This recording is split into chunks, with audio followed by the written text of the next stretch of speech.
5계명 함께 보도록 하겠습니다. 뭐죠, 5계명이?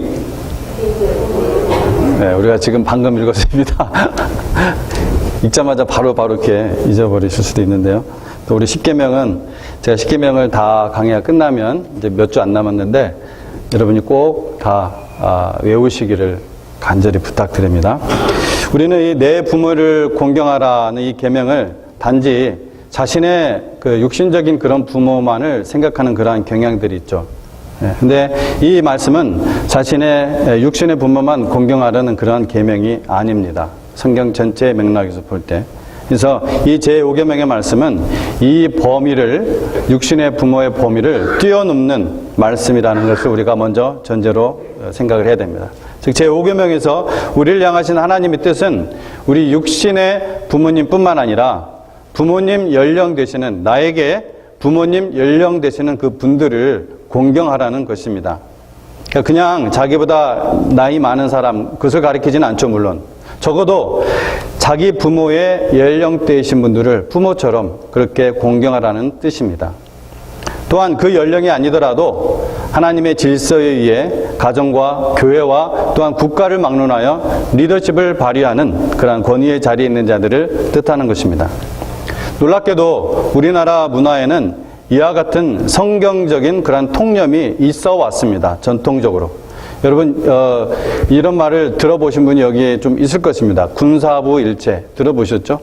예, 어르신들은 아마 많이 들어보셨을 것입니다. 군사부 일체. 군사부 일체라는 말이 있어서 임금과 스승과 부모는 다 같은 그러한 권위를 가지고 있다라는 그러한 사회적인 전통적인 우리나라의 통념이 있었다는 것입니다. 그러나 오늘날은 모든 권위가 땅에 곤두박질 되어지고 임금, 그러니까 오늘날 말하면 대통령이죠. 대통령의 권위도 찾아볼 수 없고 스승의 권위도 없어져서 제자가 스승과 부모를 구타까지 하는 그러한 윤리와 권위가 상실된 그러한 시대에 우리가 살아가고 있습니다. 권위의 자리에 있는 사람이 잘못했다고 해서 그 자리에 주어진 그 권위 자체를 무너뜨리는 행위는 하나님께서 정하신 질서를 무너뜨리는 것입니다. 성경에 여러 가지 그러한 예가 나오지만 여러분이 가장 잘 아는, 그리고 성경의 대표적인 리더인 모세를 예를 든다면은, 모세는 민수기 12장의 말씀을 보면은 공격을 받습니다. 왜냐면은 가나안 땅에 들어가서 거기 이방 여인들과 결혼하지 말라, 그런 내용의 말씀이 출애굽기 34장에 있습니다. 근데 미리암과 아론이 이 모세의 그 권위를 도전을 합니다. 너는 왜 구스 여자와, 구스가 이제 오늘날 이디오피아입니다. 이디오피아 함의 자손들이죠. 왜 구스 여자와 결혼하였느냐? 하나님의 뜻을 어기고. 그리고 너에게만 하나님이 말씀하시냐? 우리에게도 말씀하신다. 그렇게 조전하였는데 하나님께서 대노하시죠. 잠잠히 계시다가 그 권위 자리에 있는 그 권위의 자리 자체를 도전하는 행위였기 때문에 미리암은 일주일 동안 뭐가 걸리죠? 문둥병이 걸리고, 뿐만 아니라 그 공동체가 일주일 동안 꼼짝도 못하는, 발목이 잡히는 그러한 진행을 못하고요. 그러한 일이 일어나죠. 어쨌든 그러한 예가 성경에는 뭐 수없이 나옵니다, 사실은. 그래서 얼마 전에 한국에서 이런 일이 있었습니다. 식당에서 아이들이 여기저기 뛰어다니면서 시끄럽게 하자 한 손님이 뛰어다니지 말고 좀 조용히 하라고 그게 타일렀습니다. 뭐 제가 자세히 이렇게 좀 보니까 뭐 나쁜 말로 한 것도 아니에요. 좀 조용히 하라고. 남의 집 자식이니까 또 요즘 함부로 하면 안 되잖아요. 그래서 잘 타일렀던 것 같아요. 그런데 그러자 오히려 그 엄마 되는 사람이 와가지고 누가 내 아이한테 조용히 하라고 했어? 라고 하면서 그 손님에게 시비를 걸고 소리를 지르며 말다툼이 아주 심하게 일어났다는 것입니다. 보신 분도 아마 최근에 일어난 일이니까 있을 것 같아요. 요즘 한국에서 이런 일이 자주 일어나니까 듣는 여러분도 제가 볼 때는 전혀 놀라는 그러한 분위기도 아닙니다. 사실 참으로 우리가 생각해 보면은 이건 심각한 문제가 아닙니까? 나중에 그 엄마가 한 짓을 보면은 더욱 놀랐습니다. 이게 시끄러우니까 주인이 왔을 거 아니에요? 주인이 와서 자기 편을 안 들어준다고 음식값 3만 원을 그 얼굴에 집어 던지고, 또 이제 경찰을 부르니까 경찰 불렀다고 그 뒤에 몰래 구청에 신고하고 국세청에 신고하고, 아주 그 가게를 아주 괴롭히기 위해서 온갖 짓을 다 했다는 것을 제가 기사를 봤습니다. 그 자식이 이런 최악 저질의 인간성을 보여준 그 부모로부터 내 부모를 공경하라, 이러한 계명을 배울 수가 있겠습니까? 자식을 귀하게 키우는 것이 아니라 그건 저질로 키우는 것입니다. 저질로. 그리고 그렇게 키운 부모는 나중에 그 고통의 열매를 반드시 먹게 되어 있습니다.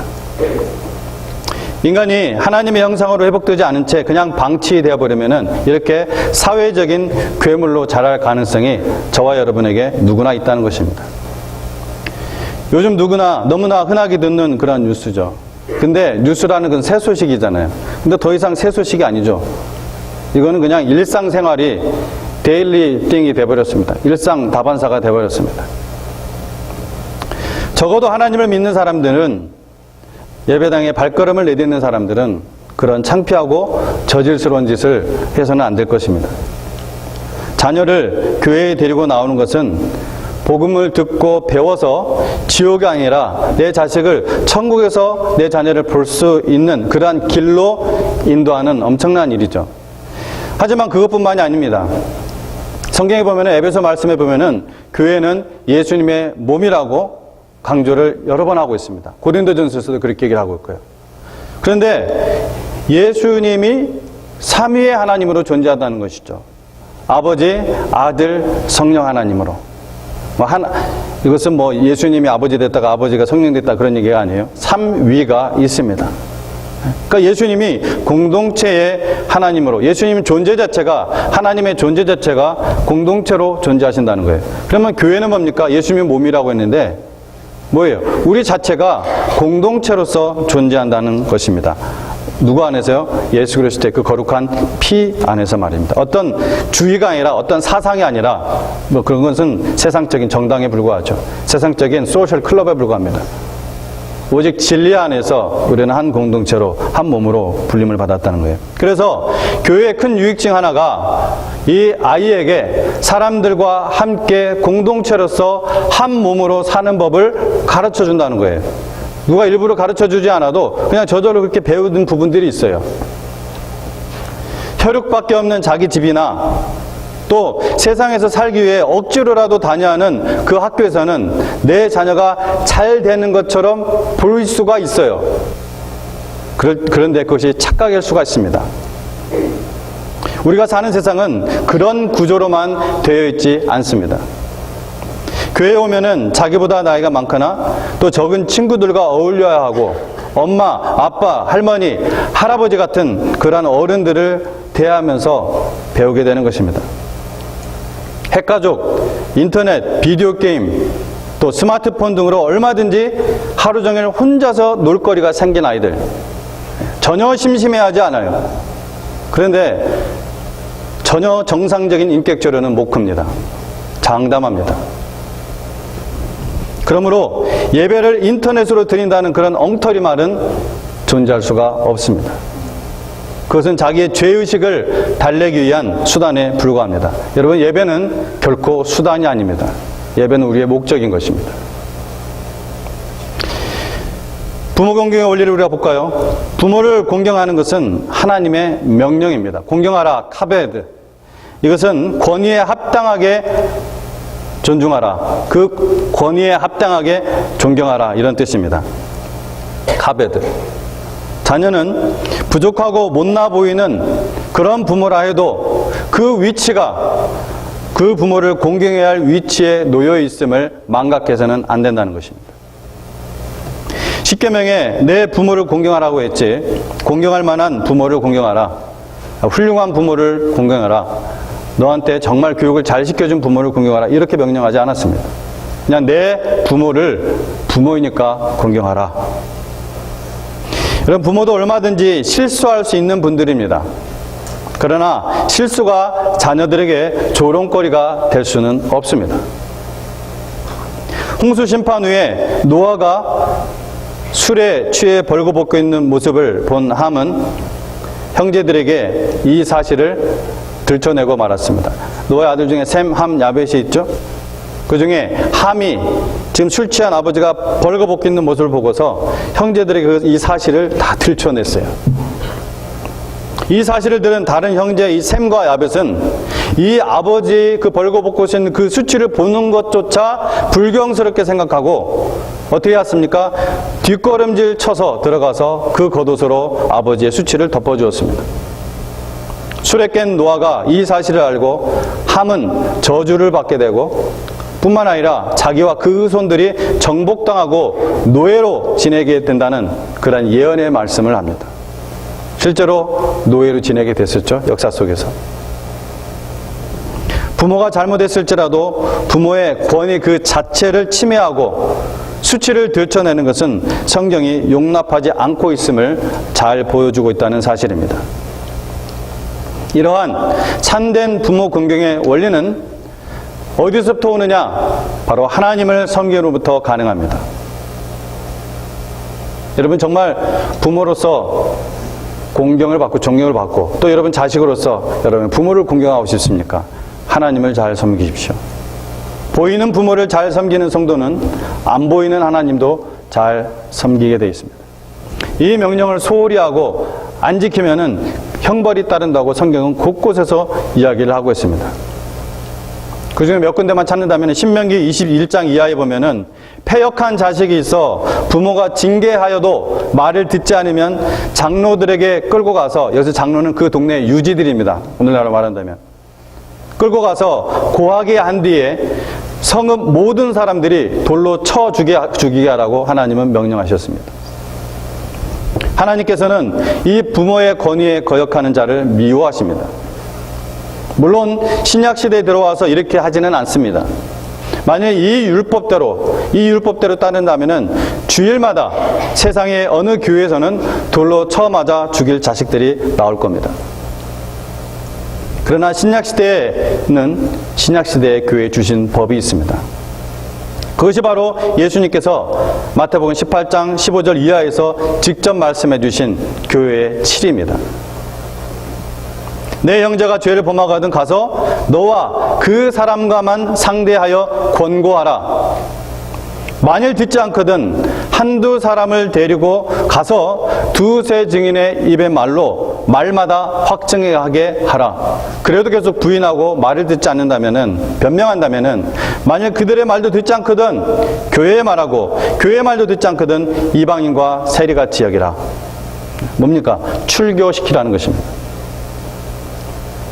공동체에서 잘라내버리라는 것입니다. 그것은 사형과 똑같은 형벌입니다. 그게 바로 사형입니다. 사도 바울은 고린도 교회 교인들에게 예수께서 말씀하신 이 원리를 적용시킵니다. 고린도전서 5장에서 자기의 계모를 취하는 자식이 나오는데 그걸 얘기하면서 율법에 따르면 어떻게 해야 돼요? 자기의 계모를 취하면, 어머니나 계모를 취하면 죽여야 돼요. 죽이라고 했습니다. 율법에 따르면 이런 죽여야 돼요. 근데 사도 바울은 그런 자를 교회에서 쫓아내라, 출교하라, 이렇게 강력하게 명령합니다. 그리고 이어지는 말씀에서 그 의미를 얘기합니다. 이런 자를 사탄에게 내주었으니 이는 육신은 멸하고 영은 주 예수의 날에 구원을 받게 하려 함이라. 사탄에게 내주었다는 것은 지옥에 보낸다는 것이 아니라 사탄이 지배하는 그 세상으로 쫓아냈다는 것입니다. 출교를 공동체에서 잘라내버린다는 거예요. 만약 그 영혼이 정말 하나님의 자녀로 구원받은 사람이면 그냥 그날에 하나님 나라에 들어갈 거라는 것이죠. 그래서 영적으로 볼 때는 율법이 정한 사형을 시킨 것과 같은 것입니다. 자식이 아무리 머리가 좋고 똑똑해도 출세했어도 이 부모 공경의 자세가 안 돼 있다면 인생의 기본 걸음마도 못하는 사람입니다. 먼저 자기 부모 공경이 없는 이웃사랑은 온전한 사랑일 수가 없다는 것입니다. 그럼 어떻게 공경을 하느냐? 부모 공경의 방법, 그 원리가 무엇이냐? 성경의 에베소 6장 1절 말씀 뭐라고 나옵니까? 주 안에서 순종하는 것입니다. 주 안에서. 자녀들아 너희 부모를 주 안에서 순종하라. 순종은 순종인데 주 안에서 순종입니다. 부모가 앉아있는 높은 자리는 누가 주신 것입니까? 그 권위는 하나님께서 주신 것입니다. 그들에게는 주의 영광의 일부를 나눠주신 하나님이 계십니다. 그러므로 그들에게 순종하는 것은 가장 높으신 하나님 아버지를 공경하는 한 걸음이 된다는 것이죠. 따라서 육신의 부모가 하나님의 말씀을 어기게 한다면은, 육신의 부모가 참 아버지에게, 즉 하나님에게 순종하지 못하게 유혹한다면은 거부해야 할 충분한 권리가 있다는 것입니다. 예를 들어 제사를 지내게 한다든지, 학교 시험 때문에 예배를 못 나가게 한다든지, 하나님께 드릴 헌금을 못하게 한다든지, 그런 예들은 얼마든지 여러분이 경험하는 것들입니다. 다만 그러한 순간에도 어떻게 해야 돼요? 절대로 부모를 멸시해서는 안 됩니다. 부모를 최대한은 공경하는 마음과 언행으로 대해야 됩니다. 그리고 지혜롭게 행동해야 되는 것입니다. 자, 이렇게 공경하는 자가, 부모를 공경하는 자가 받을 복이 있다고 성경은 얘기하고 있습니다. 그래서 아예 에베소서 6장 2절에는 사도 바울이 뭐라고 합니까? 약속이 있는 첫째 계명이라고 합니다. 약속이 있는 첫 계명이 뭔지 압니까? 부모 공경입니다. 부모 공경. 첫째, 어떤 잘되는 복을 받습니다. 잘되는 복. 신명기 5장 16절 우리가 읽었죠? 너는 내 하나님 여호와께서 명령한 대로 내 부모를 공경하라. 그리하면 내 하나님 여호와가 내게 준 땅에서 내 생명이 길고 복을 누리리라. 잘 되는 복을 받는다고요. 잘 되는 것. 형통하는 복. 둘째, 장수의 복을 누립니다. 장수의 복. 오래 산다는 것이죠.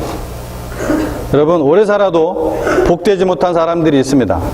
그러나 하나님께서 주시는 장수의 복은 잘되고 형통하는 복입니다. 결국 이 제5계명의 목적은 주 하나님께서 세우신 그 권위를 공경하고 그 통치에 순종하면서 살아서 형통하고 장수하라는 것입니다. 하나님의 사랑이 근거입니다. 이렇게 사는 것이 너희가 살아가는 법이다. 이렇게 너희가 지어졌다. 사람이 그렇게 살 때 형통하고 장수하도록 하나님께서 그렇게 창조를 아예 해놨다는 거예요. 그래서 사랑의 사도 요한은 요한 3서 1장 2절 요삼일리, 여러분 유명한 말씀이죠. 요삼일리. 저처럼 외우세요. 요삼일리. 요삼일리. 감사합니다. 요삼일리. 사랑하는 자요.